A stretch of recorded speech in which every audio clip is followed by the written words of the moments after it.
This is your daily dose of all things royal. Recognize Sharia law and Sharia courts in the United Kingdom? Yes or no? Sharia law forms no part of the law of England and Wales, but in common with Christian, Jewish and other courts of faith where people choose to put themselves before those councils, that's part of the religious tolerance that is an important British value. Earlier this year in Louisiana, a deranged person drove a truck into a crowd on Bourbon Street in New Orleans, killing 14 people. To no one's surprise, he said he was inspired by the Islamic State. These attacks, they weren't just against people, they were an all-out assault on Western culture, freedom, and the values that we hold dear to our heart. But it doesn't stop there. Thanks to Joe Biden, thousands of people on the suspected terror watch list were allowed to enter this country over the past 4 years. Islamic extremism and Sharia law openly call for the destruction of America and Western culture. Let's be clear. Let's be clear about this. The thousands of terrorists we have allowed to enter our country have brought their anti-American rhetoric and ideology with them. We're seeing this in cities like Minneapolis, Dearborn, Portland, Chicago, and even New York City. You know, the leading candidate for mayor in New York City is a far-left socialist who sympathizes with extremist groups like Hamas. But this insanity, sadly, isn't limited to New York. We have elected members of Congress who openly support the radical Islamic terrorist organization Hamas. Just yesterday, we paused to remember the more than 1,200 innocent people, including 40 Americans who were slaughtered by Hamas terrorists in Israel on October the 7th, 2023.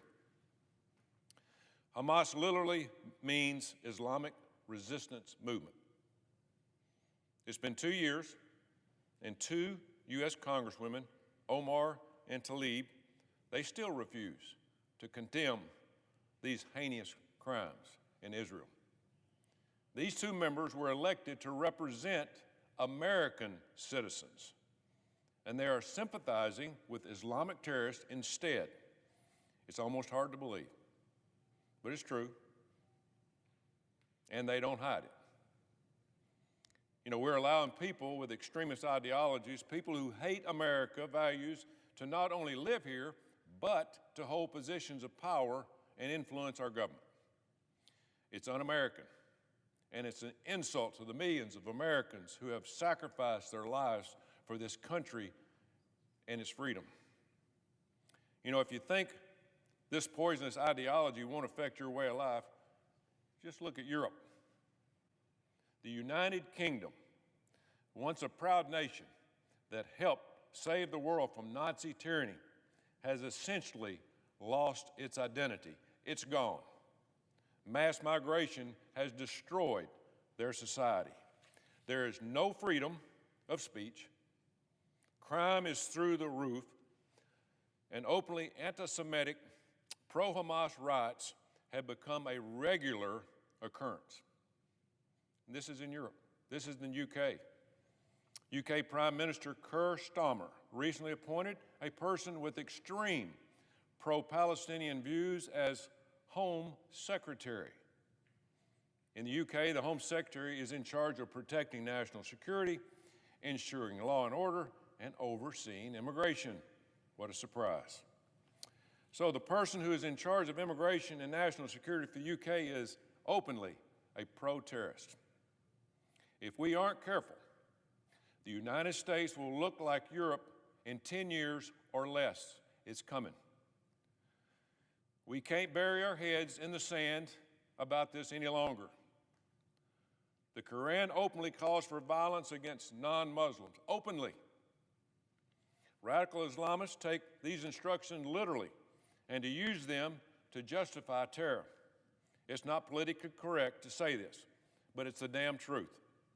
Something you won't hear from the deranged leftists who run cover for Islamic extremism is about the inhumane and disgusting ways that they treat women. In Muslim countries that follow Sharia law, it is considered normal for women to be raped, trafficked, and forced to marry as young as age of 6. Pedophilia is rampant, and women are lucky if they are allowed to drive.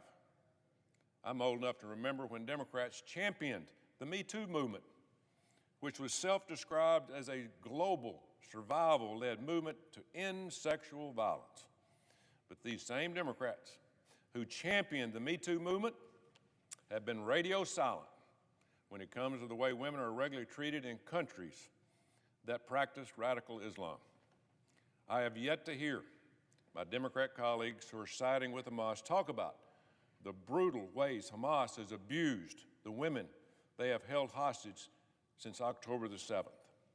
Nor have I heard Democrats who claim to be feminists talk about the fact that some Muslims, countries that practice Sharia law, require women to be completely covered from head to toe. These women, they're not allowed to get an education, work a job, or in some cases even leave home. They are barred from gyms, parks, and beauty salons. They are forbidden from traveling without a male relative and are forced to wear certain clothing that covers everything but its eyes. But meanwhile, the men in these countries are allowed to abuse women, have sex with children, or have multiple wives, no problem. Everyone, but especially feminist groups, should be outraged about this horrible abuse of women.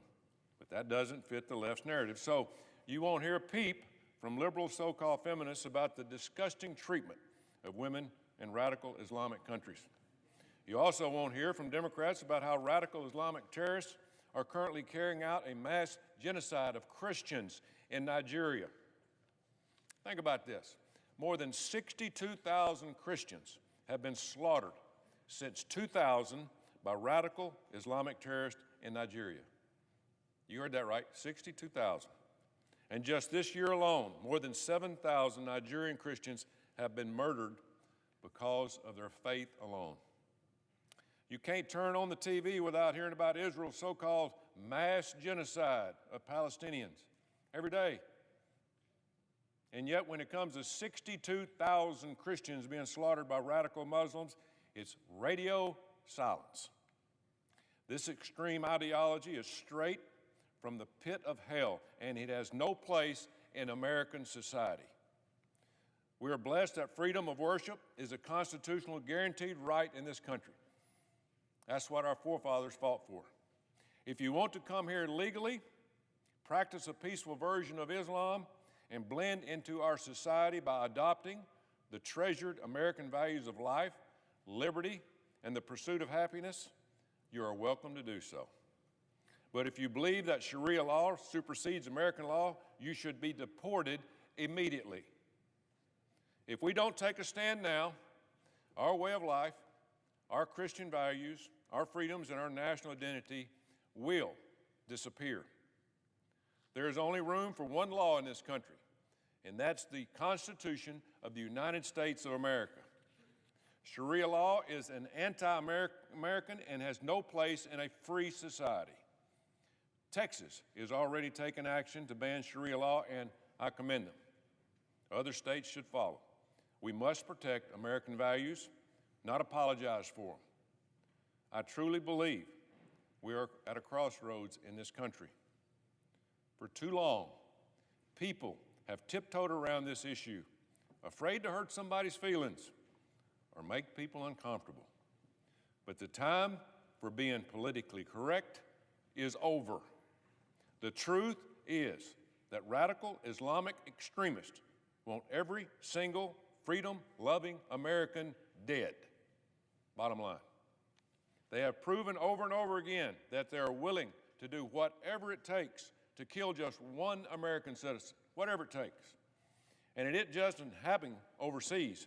It has been allowed to fester and is alive and well in our very own country, just waiting for the right opportunity to attack. It's coming. Just yesterday, thousands of extremists gathered in New York to champion radical Islam. We did not act enough. We did not act enough. Repeat after me. We did not act enough. We did not act enough. If we acted enough. If we acted enough. The headline behind me would read. The headline behind me would read. Gaza has been liberated. So our work is not done. We must show up. We must show up. Stronger than we did the first October 7th. Louder than we did the first October 7th. To make it clear that we are not going anywhere. We will keep fighting until Palestine is free. From the river to the sea. Within our lifetime. Make some noise. It's scary. So the question is, will we continue down this path and end up like Europe? Or will we honor the sacrifices made by the millions of Americans who have given their lives for our freedoms by standing up against people like the radicals of Islam? Now's the time to act, because if we don't, we will lose this country as we know it. It will be gone. This isn't about a Republican or Democrat issue. It's an American issue. I hope my Democrat colleagues will join me in sending a loud, clear message that we will not tolerate Sharia law in this country. Not now, not ever. Mr. President, I yield the floor. Such a fraud.